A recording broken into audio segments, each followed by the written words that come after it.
Barrywater Community Association is just people that live around the school in the school district, and they're members of the community. And we have functions here, 2 or 3 functions every year or more, depending on what's going on. This is a community that I didn't even think existed anymore. It's a community it's so close. There's a lot of love here. There's a taking care of each other. It is community. This community is what community should be. And I'm just been president for over 20 years, I guess now. So it's just kind of one of those things that you either have to move or die to get out of the position. But the first families that came out here and homesteaded and decided that they're going to make a living out here. In 1909, the Robsons, the Nobles, McWhinneys, the Douglases wanted a school, and so in 1910 they had their building built. The Robson brothers, they built the school themselves. And the name of Berrywater came from there's a lake that is about 3 miles east of here, and it was called Waterbury Lake when the homesteaders were here. And when they called the school, they named the school, they called it Barrywater. My mom came to school here. My dad and my aunt walked to school here from where they lived. They lived by road 3.5 miles, I guess, from here. So, and they walked here to school. In rain and fog and snow every day too, according to Dad. Yeah. The school shut down in 1941, and it was still used as a church.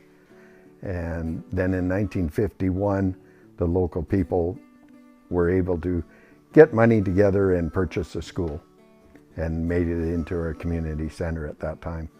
Then I was in 4-H here for Barrywater 4-H Beef Club started when I was 10, I guess, and quit when I was 17. So we had all our meetings every month here at that time.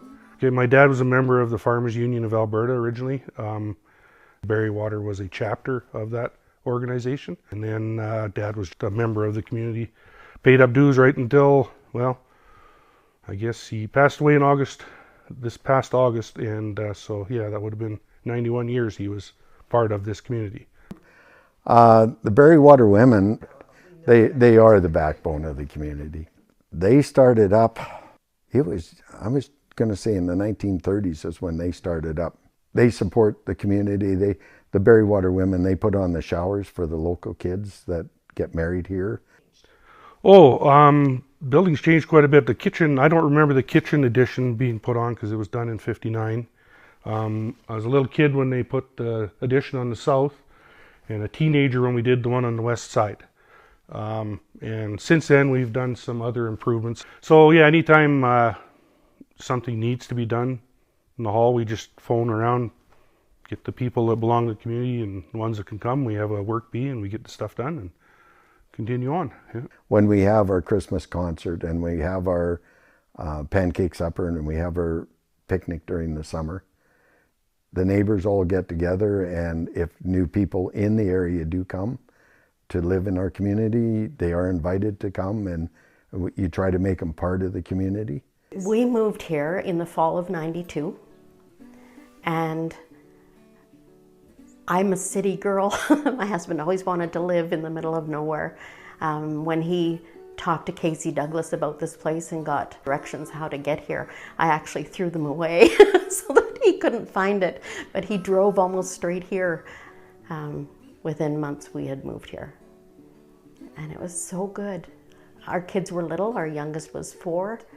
The best move we ever made. The Barrywater ladies had a meeting, Barrywater Ladies of Uniform, I believe, and I got invited to that and met some of the ladies.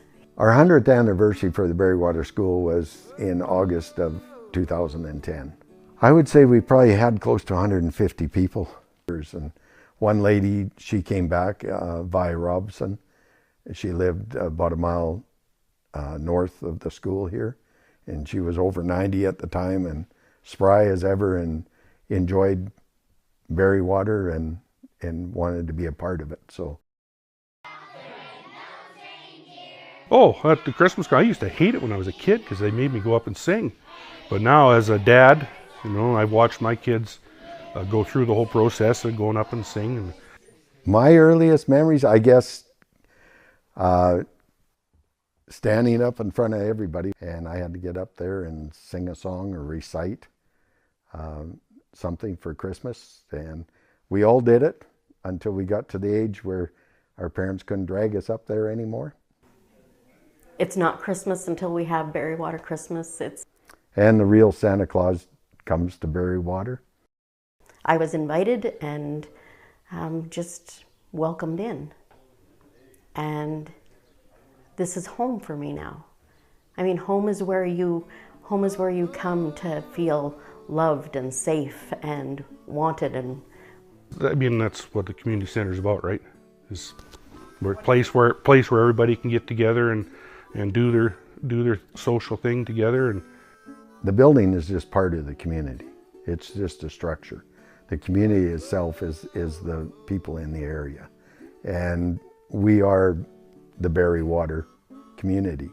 Whether we have a meeting here or if we need to help people out or we need help, it's the Barrywater community that comes together.